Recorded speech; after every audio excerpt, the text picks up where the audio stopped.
Então é isso aí, pessoal. Vamos discutir a teoria moderna da colonização, que é o último capítulo do livro 1, e partir para o livro 2. Me chamou muita atenção que a maior parte desse capítulo é sobre essa questão de metrópole contra a colônia, né? Esse conflito que se existe, pode até comparar com Portugal e Brasil e etc. Por conta dessa questão de todas essas colônias terem a individualidade, né? E acabam que não entram no ciclo, posso chamar de ciclo econômico, não sei, que é o da metrópole. Tanto que ele vai citando esse Wikifield e vai ironizando esse. Eu acho que ele é um economista político, algo assim. E eu achei bem interessante que ele vai trazendo vários pontos desse Wikifield e ele vai só criticando, assim, só soltando assim as melhores dele.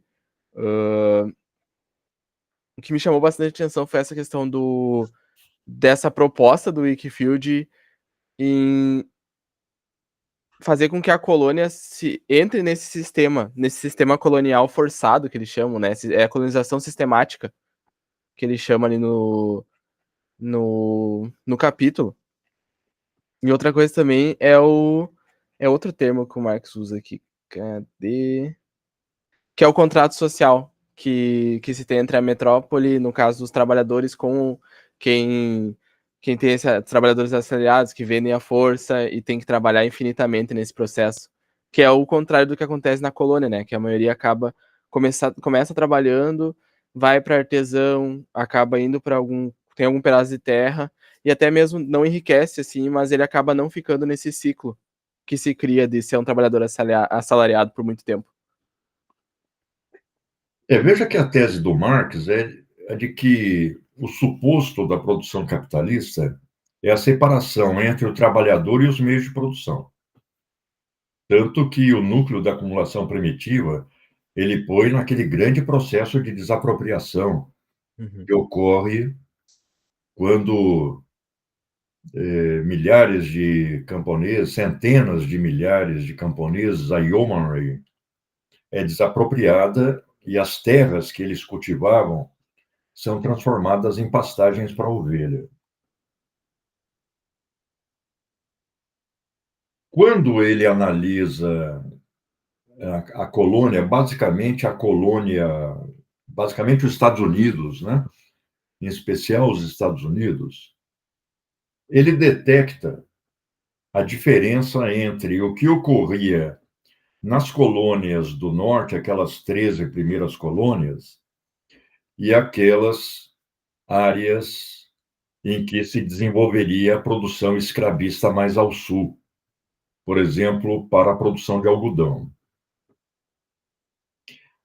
Na região mais ao norte, há um processo que é simultâneo de migração para aquelas colônias vindas da Inglaterra, da Irlanda, da Escócia, e tentativas de desenvolvimento dos primeiros empreendimentos capitalistas na colônia. O Marx se baseia na obra do Wakefield e de um discípulo dele, o Merivale.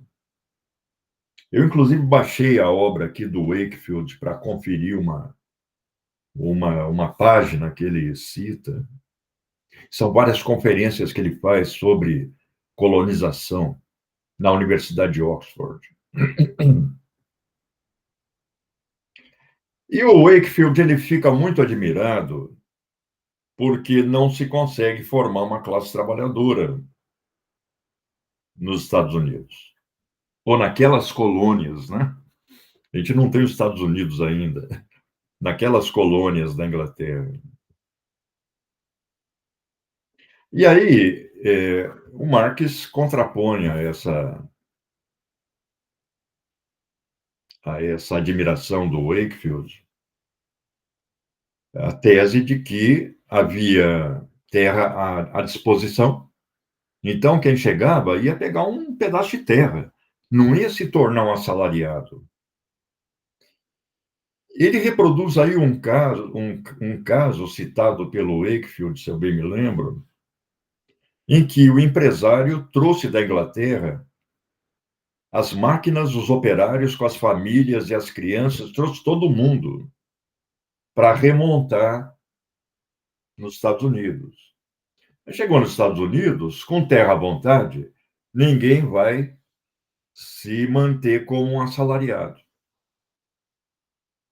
Quando se conseguia desenvolver algum empreendimento fundado no trabalho assalariado, as exigências dos trabalhadores eram consideradas descabidas, muito diferente daquela que os trabalhadores podiam obter na metrópole, na Inglaterra.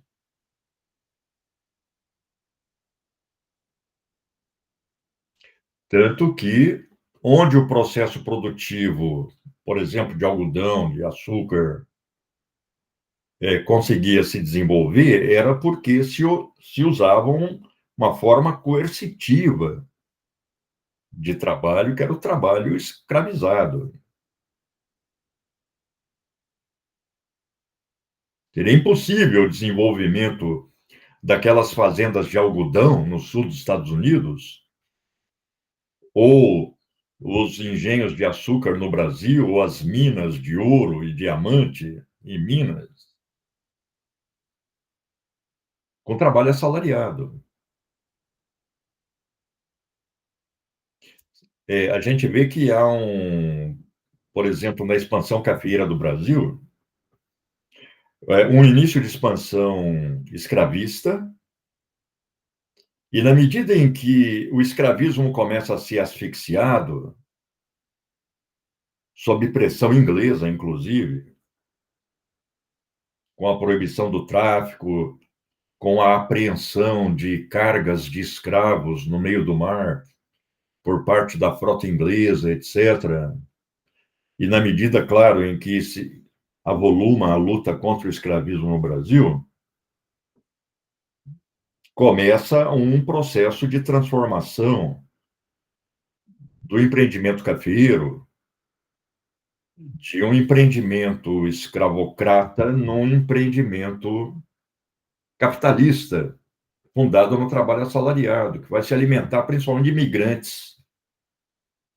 Então, aquelas fazendas de café mais novas, que se desenvolvem ali no eixo Campinas-Ribeirão Preto, no eixo que vai de São Paulo até o nordeste do estado de São Paulo, já começa a se desenvolver em bases capitalistas. Claro, há uma expansão do escravismo nesse eixo também, mas a transição começa aí antes de outros lugares. Tanto que aí o movimento republicano vai ser forte no meio da elite eh, produtora de café.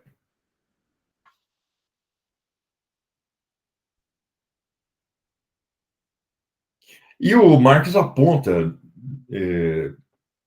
um processo similar nos Estados Unidos, quando ele fala: olha, começam a ser tomadas medidas de impedimento de acesso à terra.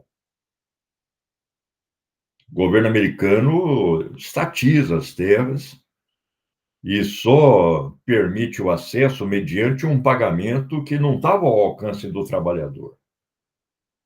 Então, aquele trabalhador imigrante, ele teria que ficar um tempo trabalhando,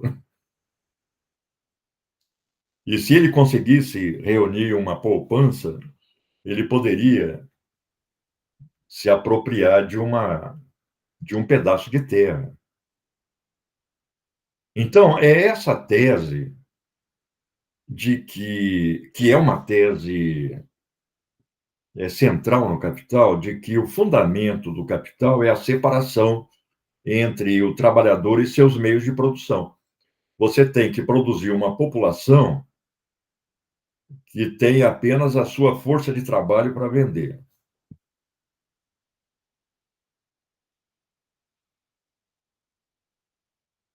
É claro que,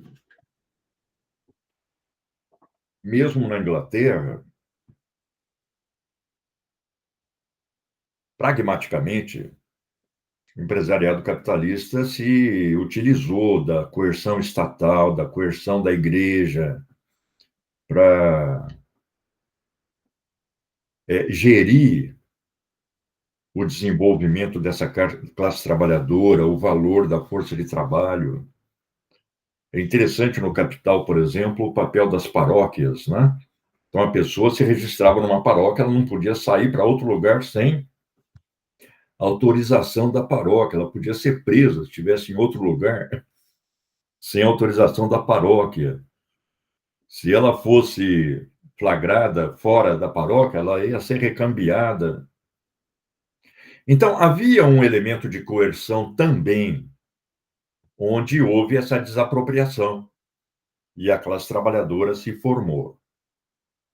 Mas nos Estados Unidos, era impossível a própria formação da classe trabalhadora, devido a essa disponibilidade enorme de terra, né? Pois o Estado, ele não só opõe uma barreira financeira, mas começa a distribuir grandes áreas de terra para grandes empresas, as ferrovias, né? Você vê que as ferrovias, elas tinham de cada lado uma área enorme de terra, que era exatamente para impedir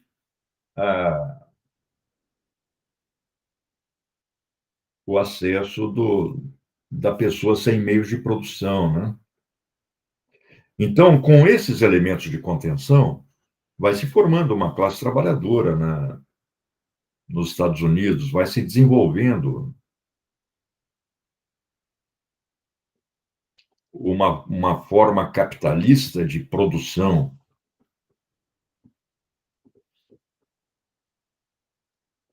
E, claro, aí o processo acaba por suprimir o escravismo e generalizar o trabalho assalariado, né? A gente comentava aqui anteriormente que no Brasil também teve uma lei de terras que impediu o acesso. Eu acho muito interessante que no discurso da esquerda brasileira, uma tese muito generalizada era de que o monopólio da terra, o latifúndio improdutivo, impedia o desenvolvimento industrial do país, vale dizer, o desenvolvimento capitalista do país.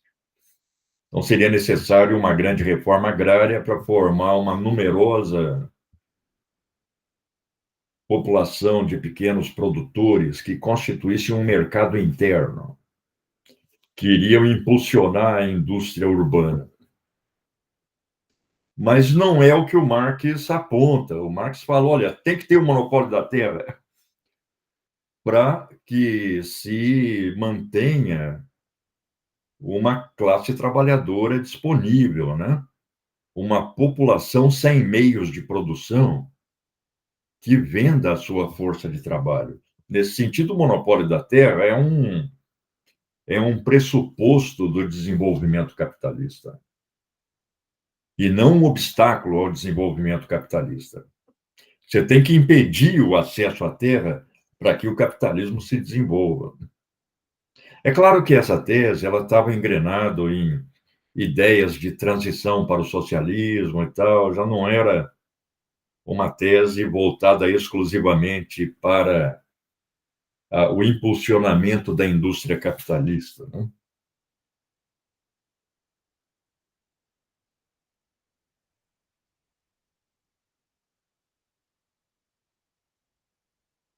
É interessante, porque eu estava discutindo ontem com uma turma a questão da educação indígena e quilombola, né, no Brasil.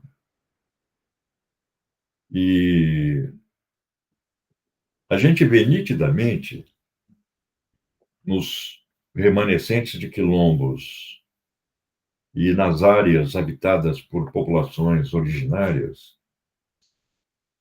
esse avanço da grande propriedade de terra, do capital ocupando, né? Então, é necessário o desenvolvimento de políticas que levem à demarcação, que impeçam legalmente o acesso. Essas políticas, elas flutuam ao sabor de mudanças de governo que ora apoiam, ora são contra ou se omitem. Você vê, o período do governo Bolsonaro foi um período de liberou geral de ocupação de terras indígenas por garimpo, por madeireiras, por fazendas de produção de soja e gado, e também de áreas de quilombos, né? Então a gente vê que, perifericamente, só que tem uma população significativa. No Brasil tem mais de, de 8 mil localidades quilombolas em cerca de 7.400 quilombos, sem contar as áreas indígenas, né? Mas são áreas de organização produtiva pré-capitalista, assim como os fundos de pasto na Caatinga, que mantêm áreas de criação de gado comum, à semelhança daquelas comunidades medievais que tinham uma terra comum para a criação de gado, né? Então, essas áreas elas são cobiçadas aí pela grande produção, que avança, se não houver uma contenção política e jurídica. Eu estava assistindo há pouco tempo um documentário sobre a Constituinte, participação do movimento negro, movimento feminista e tal. E aí, uma das deputadas, eu acho até que era uma deputada do PT, uma do Rio de Janeiro, que até é evangélica, não me lembro o nome dela, já me lembro. E acho que foi ela dizendo, olha, quando levantamos a questão do quilombo na Constituinte, eu acho que passou de demarcação de terras, né? Porque os deputados, cuja maioria era mais ou menos como essa que está por aí até hoje, hegemonizada pelo chamado Centrão, né? Que às vezes pende mais para a esquerda, às vezes mais para a direita. Falou, eu acho que passou porque o pessoal não sabia que tinha tanto quilombo no Brasil. Eles achavam que era um ou outro, né? Uma coisa da história. Aí, de repente, o IBGE faz um censo, e o último censo, né, 2022, dá lá o número de 7.440 e tantos quilombos, maioria no Nordeste. E, claro, a organização produtiva do quilombo não é uma organização capitalista, é uma organização familiar, predominantemente, uma organização coletiva. E bastante comunitária também, né, professor? Tipo, se tem uma pessoa ali na comunidade que é marceneiro, então ela troca esses serviços de marceneiro muitas vezes por outro serviço que outra pessoa pode disponibilizar, ou por tipo, as pessoas que têm carne e troca por carne e tal, que não tem uma relação monetária de dinheiro, né? E sim de Troca direto. o próprio trabalho um do outro como uma troca. É isso que o Marx fala na teoria da mercadoria, né? A troca de quantidades de trabalho equivalentes, né?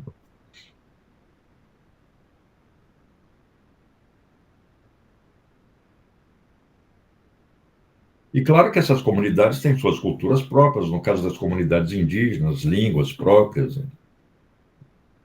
Mesmo nos quilombos, né? Há remanescentes de línguas africanas, de cultos.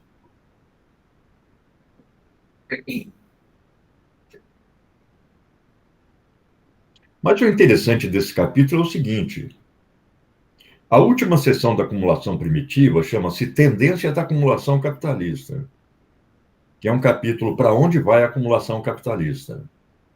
Essa seção seria o último capítulo.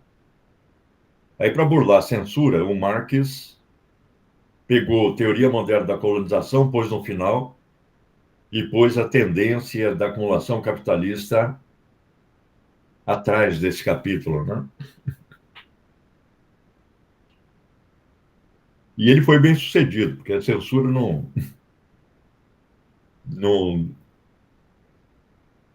fica imaginando a censura, né, da Inquisição ou de governos.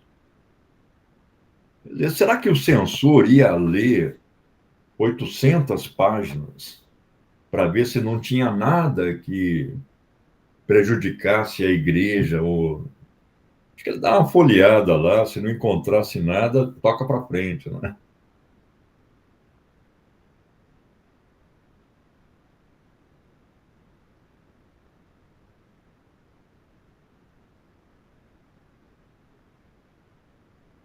Pior do que só ler, ele teria que entender também. Imagina, ele abre aqueles capítulos Claro, além super disso. teórico. Aí ele pensa, não, esse cara aí nerd escreveu, deixa quieto, nem é nada. Só tem número, só tem número. Né? Não é economista. Aí o cara, para não dizer que não tinha entendido nada, ele fala, nada consta.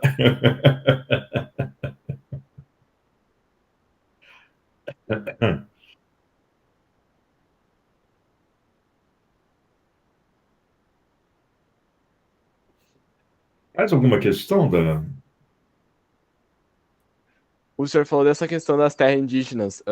Ele fala ali da questão da ida para o oeste, a expansão para o oeste dos Estados Unidos, que é muito daquela questão desses espólios de terras indígenas, que eu acho que, se eu não me engano, as partes do oeste era indígena, né?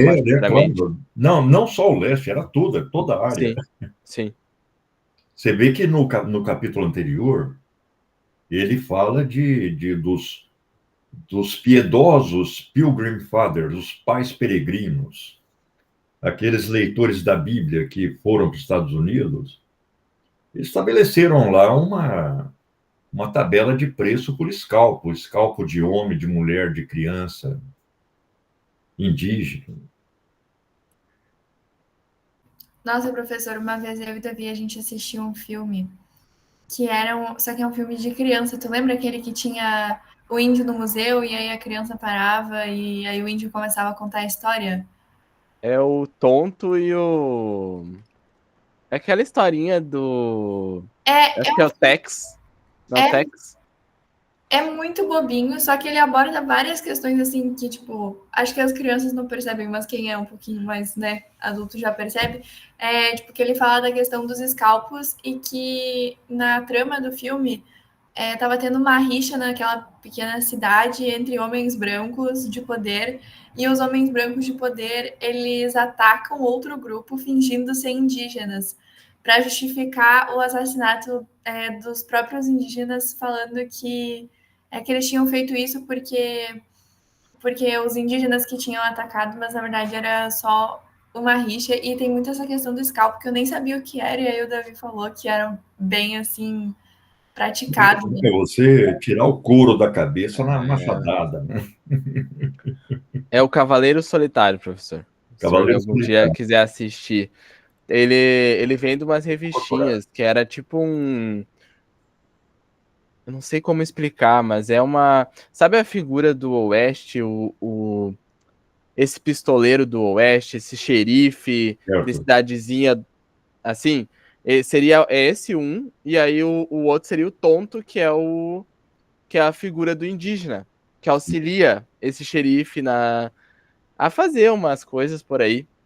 Aí o filme retrata isso, assim. Nos anos 50, 60, eu assistia isso. Entre os heróis dos cowboys tinha o Roy Rogers, e ele era amigo de um indígena chamado Tom. É esse, professor. É esse. Eles fizeram uma releitura, digamos assim. Certo, eu lembrei do Tex, que o do Tex é a mesma pegada. O cavalo tinha nome, eu não lembro, mas eu sabia decorar e salteado o nome do cavalo lá. Até não lembro o nome do cavalo agora. Mas, veja, eu passei praticamente a minha adolescência assistindo esses filmes de cowboy. O paradigma desses filmes é os indígenas atacando os migrantes, né, o pessoal que vai lá ocupar a terra e etc., naquelas caravanas de carroças. E aí vem o exército americano para defender esses migrantes, né? É o Silver, professor, o cavalo. É o Silver, exatamente. Silver. No filme eles retratam a questão da expansão da ferrovia. que estava sendo atrapalhada pelos indígenas. Só que a construção da maior parte da ferrovia seria em terras indígenas. Claro, e aí, claro. todo o enredo se passa como em a cima construção disso. das rodovias na Amazônia. Sim, Aquilo ali exatamente. provocou uma destruição de comunidades indígenas brutal. Corta no meio, né? Armada pelo exército, como ocorreu com o Waimiri Atuari, eles mataram centenas de pessoas lá na metralhadora, que os Waimiri Atuari não queriam deixar aquela estrada que ligava Manaus a Boa Vista passar. Aí o exército passou como uma patrola em cima da comunidade indígena, né? Mas, então, é aquela imagem, né, de que o exército é bonzinho, o 7º de cavalaria, o general Custer, etc., e o índio é mau. Quando eu estava no primeiro ano da faculdade, eu assisti um filme chamado Pequeno Grande Homem. Esse filme, Pequeno Grande Homem, é um antropólogo entrevistando uma pessoa com mais de 100 anos que tinha vivido tanto entre os brancos quanto entre os índios. E aí ele conta a vida dele. O filme é a vida dele. E aí o filme vai descortinando aqueles capítulos de violência gratuita contra as comunidades indígenas. Não era uma guerra. O exército invadia lá a aldeia, matava mulher, criança, provocava uma carnificina, né? Então, aquilo me chocou muito, assim, e contribuiu para mudar muito a minha cabeça em relação àquele monte de besterol que eu tinha assistido anteriormente. Mas, recentemente, eu acho até que eu compartilhei no nosso grupo aí do Telegram, eu vi uma reportagem, acho que foi na BBC, dizendo que o que explicaria essas montanhas de caveiras de búfalo, de crânios de búfalo. Então, aparece uma verdadeira montanha de crânios de búfalo, e lá em cima um homem, e aqui embaixo, mas enorme mesmo, o cara está pequenininho lá, em cima daquela montanha de caveiras de búfalo. E aí a matéria dizia o seguinte, olha, a ocupação da terra levou à formação de reservas. E a forma de empurrar os índios para as reservas foi acabar com a fonte de alimentação do índio, que era o búfalo. Então, eles acabaram com rebanhos de centenas de milhares de búfalos, cortando a fonte de vida. E aí o índio tinha que se deslocar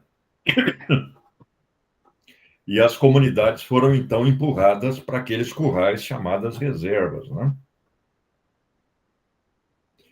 Isso o Marx não fala, né? Ele fala do escalpo e tal, mas é como se tivesse do outro lado. Ele não aborda a questão do ponto de vista das comunidades indígenas. Quer dizer, da violência, né, contra as comunidades indígenas. Claro, não devia ter muito dado também sobre isso, né? Ele tinha um Wakefield lá que era um ideólogo do colonialismo, né? Que apresenta o colonialismo como um dado, né? Faz parte aí do contexto.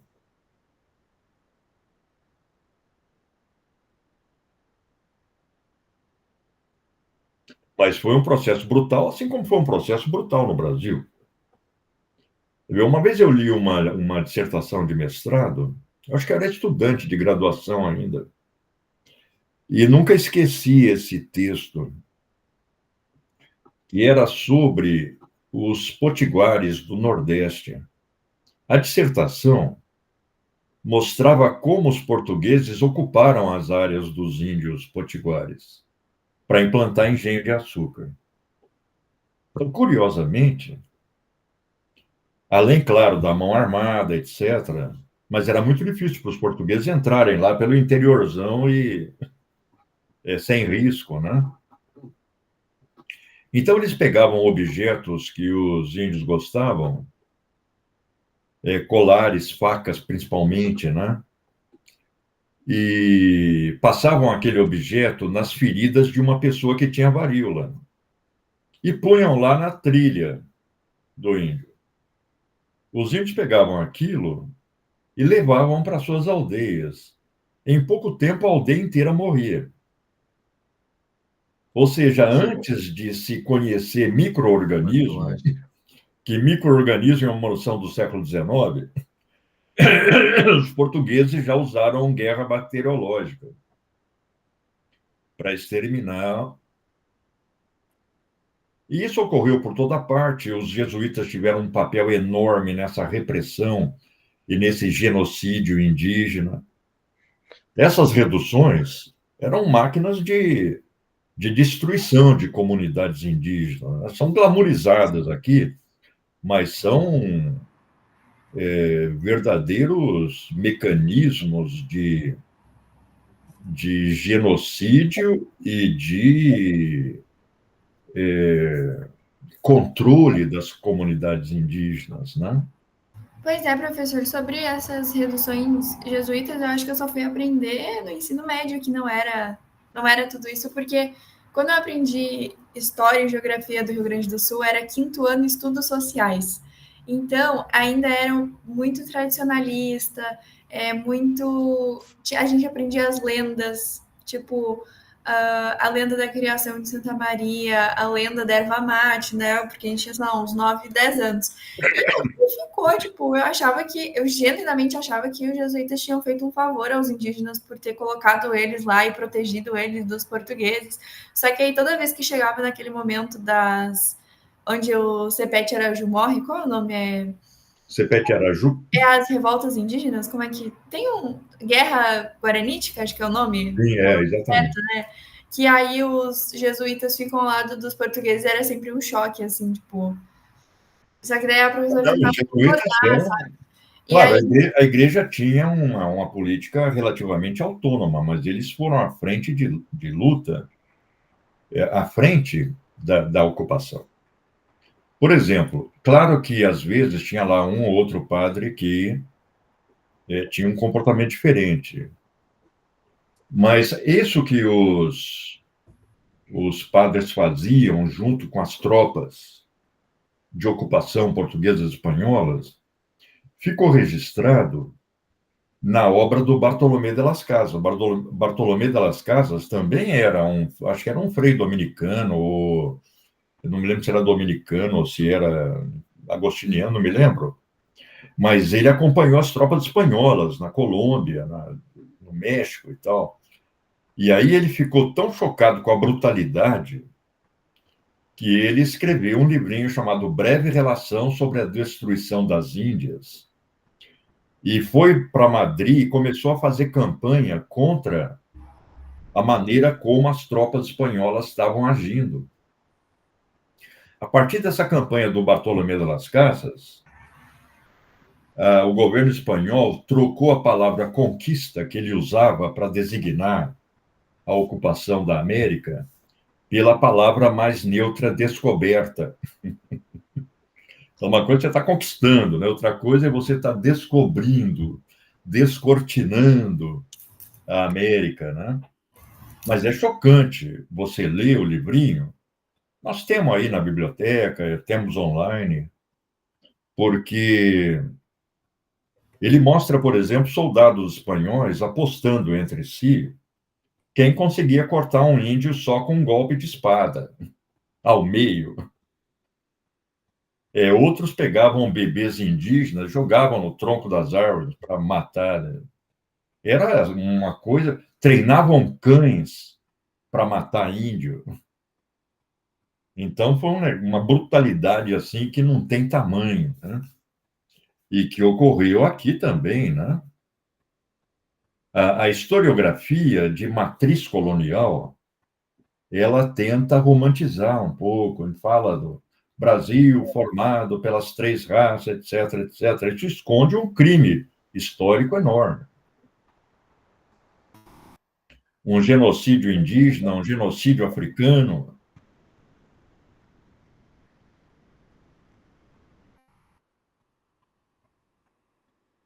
De vez em quando um papa entra aí e começa a pedir desculpa do que a igreja fez na época. Como fez, acho que o João Paulo II. Houve papas que chegaram a dizer que não tinha problema, porque índio não tinha alma.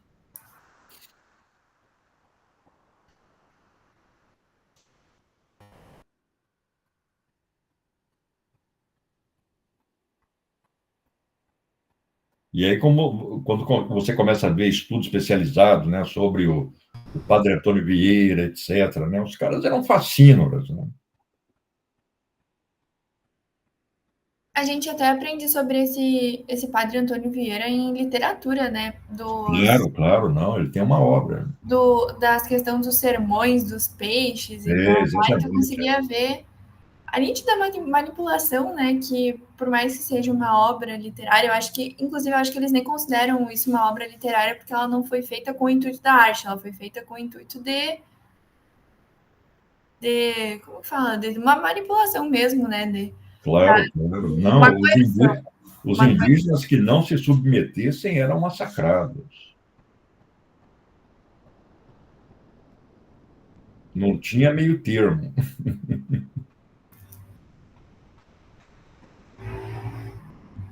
Então, todo esse cenário faz parte desse processo que o Marx está descrevendo aí, né, na acumulação primitiva. Só que continua até hoje, né? Não é algo que se extinguiu. Marx fala, pô, no século XIX a acumulação primitiva no fundamental está encerrada. Não encerrou, não, porque na América, na África, na Ásia, processos similares continuam a ocorrer. Não com aquela visibilidade, não com aquele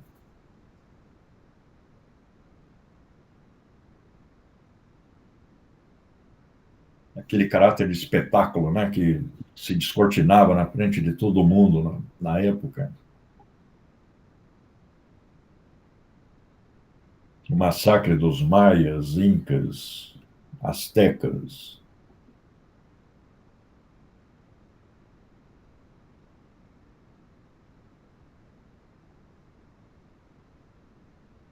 Dos Inuit, lá no extremo norte. Que, claro, a terra estava ocupada, a terra não era um vazio populacional, a terra estava ocupada, tinha muitas sociedades vivendo de ponta a ponta na América, desde o extremo norte até o extremo sul.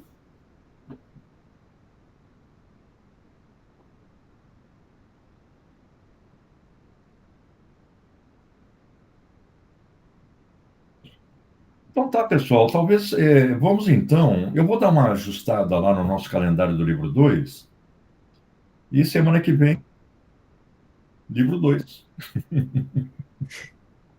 Tá, perfeito então, professor.